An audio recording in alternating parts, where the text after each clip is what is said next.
destacar, gente, essa duplinha de milhões, o Fernando Nakagawa e o Luiz Fernando Figueiredo. Eu vou começar com ele, Naquinha, porque você já está contratado comigo até às 6 da tarde.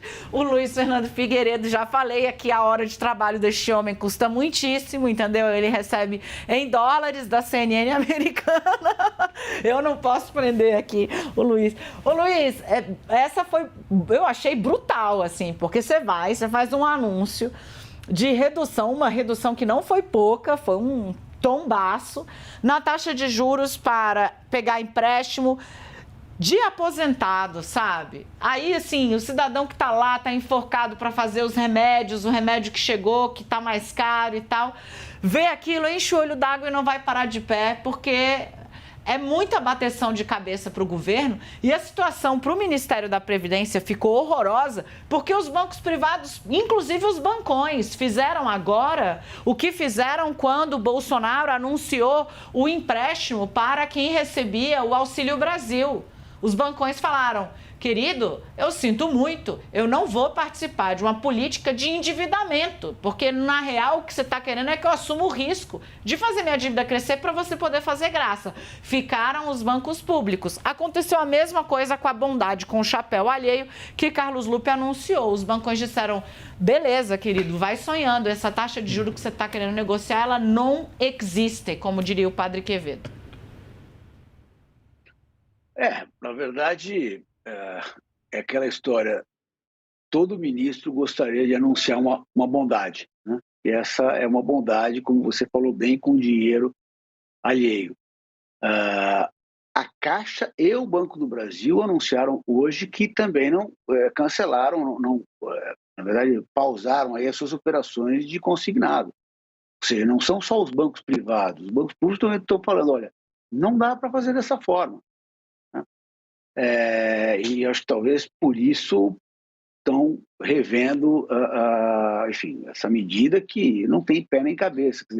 Para você fazer um movimento nessa direção, precisa estudar primeiro. Não adianta chutar um número e depois ele se mostrar inexequível, né? Países quebram, empresas quebram por conta de coisas desse tipo, né? Eu até entendo como relativamente natural, governo novo, todo mundo quer se mostrar útil, se mostrar uma pessoa que está ajudando os mais pobres, o país, o que seja, mas precisa ter essa parada de arrumação. Não foi a primeira vez que falaram já um monte de coisa, inclusive o próprio Carlos Lupe havia falado lá atrás, queria rever a reforma da Previdência e depois voltou atrás, né? Então, quer dizer, essa cacofonia, parece que o Lula já tentou acabar com ela, está difícil. Tá difícil, é ótimo. Ô, Nakagawa, assim, você acompanhou muito de perto isso ontem. Na hora em que o ministro anunciou, ninguém fez uma cara de: meu amigo, mas o que é isso? Os bancos, pelo menos na parte dos bancos, sim, a reação foi super negativa, Dani. Ato contínuo, a decisão, no dia seguinte, a Federação Brasileira dos Bancos, a FEBRABAN, deixou muito clara a posição das grandes instituições financeiras de que havia um risco de este valor não cobrir os custos da operação, ainda que tenha inadimplência bastante inferior à média e seja uma operação do ponto de vista do risco segura, porque o dinheiro sai ali na conta do aposentado, né? O risco de calote é muito baixo. Mas, sim, os bancos deixaram bem claro e alertaram na terça-feira. O risco é a gente ter uma redução na oferta de crédito. Dito e feito, o que aconteceu é que o voluntarismo do Ministério da Previdência gerou essa reação que a torneira acabou sendo fechada completamente pelos grandes bancos e pelos bancos que são médios, mas que são muito grandes no crédito consignado aos aposentados. Então, o feitiço acabou virando contra o feiticeiro nessa história toda, né? O fato é que agora o que está acontecendo é um movimento muito interessante. Você vê grupos políticos ali, alguns políticos do governo Lula, da base, supostamente, e também centrais sindicais pressionando o governo para que os dois grandes bancos públicos sejam usados para tentar oferecer esse crédito com juro reduzido. Vamos ver quem vai ganhar essa batalha.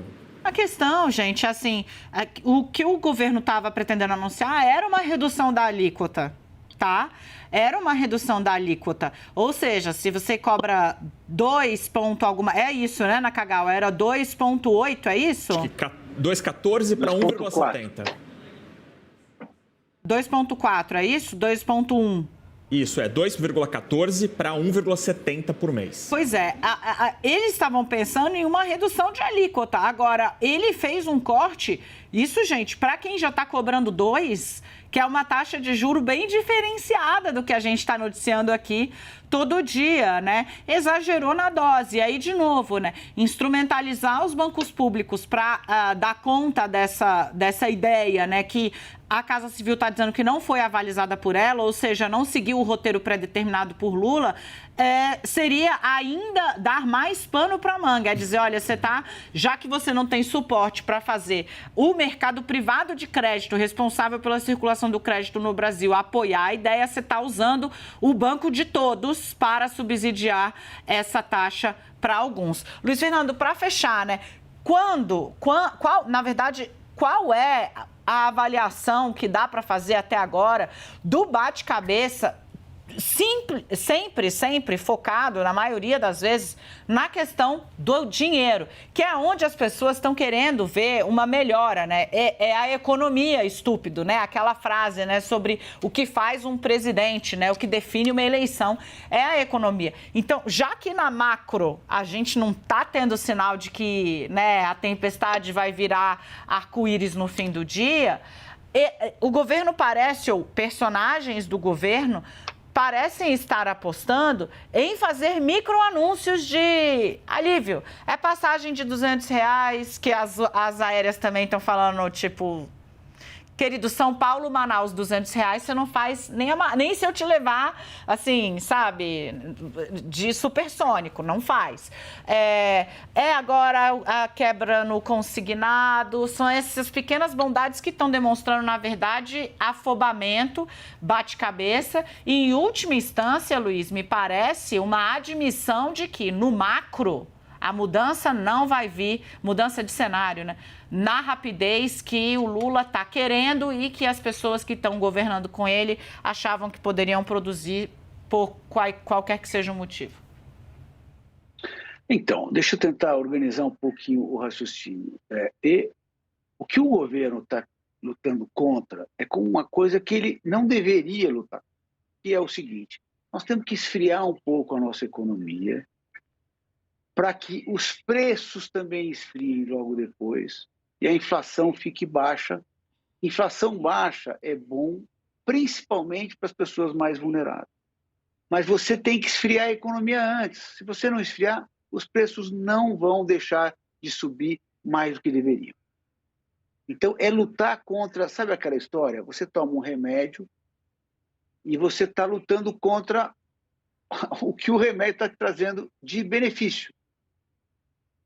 Muito bem. Então, isso é um erro. E por isso você vê uma série de medidas, algumas delas inclusive esdrúxulas, ou que não ficam de pé por essa tentativa. Na questão mais macro, mais fiscal, até a própria reforma tributária, a gente vê uma certa racionalidade. Está lá o Haddad com a sua turma, mais a Simone Tebet, nesse caso até o próprio Geraldo Alckmin também, a Padilha.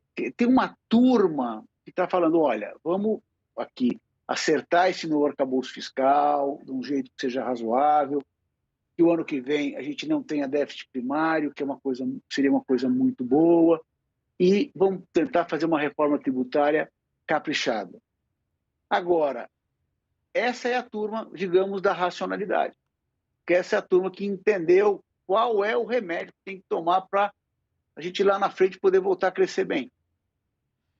Só que o resto não, o resto está tentando, à sua maneira, ser, de certa forma, o salvador da pátria. Gente, esse é o nosso Luiz Fernando Figueiredo. Obrigada, meu caro. Naquinha, já volto com você.